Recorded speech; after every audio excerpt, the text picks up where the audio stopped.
வயநாடு நிலச்சரிவில் சிக்கி இதுவரை 107 பேர் பலியாகி இருப்பதாக அண்மை தகவல்கள் கிடைத்திருக்கின்றன. கேரளாவின் வயநாட்டில் ஏற்பட்டிருக்கக்கூடிய அந்த நிலச்சரிவில் சிக்கி தற்போது வரை 107 பேர் பலியாகி இருப்பதாக தகவல்கள் கிடைத்திருக்கக்கூடிய சூழலில் இது தொடர்பான முழு விவரங்களோடு இணைகிறார் எமது செய்தியாளர் பாலாஜி. அவரிடம் பேசலாம். வணக்கம் பாலாஜி, இந்த பலி எண்ணிக்கை தொடர்பான விவரங்கள். தற்போது வயநாட்டில் ஏற்பட்ட நிலச்சரிவில் சிக்கி உயிரிழந்தவர்கள் எண்ணிக்கை 107 உயர்ந்துள்ளது. அதாவது பலி எண்ணிக்கை ஒவ்வொரு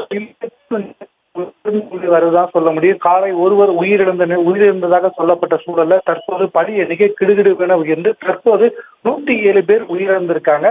மேலும் பார்த்தோம்னா மீட்பு பணிகள் தொடர்ந்து மும்முரமாக நடைபெற்று வருகிறது. மீட்பு பணிகளுக்கு பெரும் சவாலாக உள்ளது அங்கு தற்போது பெய்து வரும் கனமழையே மீட்பு பணிக்கு தற்போது சவாலாக உள்ளதுன்னு சொல்லலாம். சூரல்மலை பகுதியில் உள்ள 10வது வார்டுல ஒரு சிறிய பாலம் இருக்கு. இந்த பாலத்தின் வழியாகத்தான் பொதுமக்கள் மற்றும் வாகனங்கள் செல்வது வழக்கம். இந்த பாலம் தற்போது ஆற்றில் அடித்து செல்லப்பட்டது. இதன் காரணமாக அந்த பகுதிக்கு செல்ல முடியாத ஒரு சூழல் தான் தற்போது நிலவி வருகிறது. இதே போல பார்த்தோம்னா இந்த சூரல்மலை இந்த பகுதியில 3 ஏரிகள் கம்ப்ளீட்டாக அடித்து செல்லப்பட்டு ஏரியின்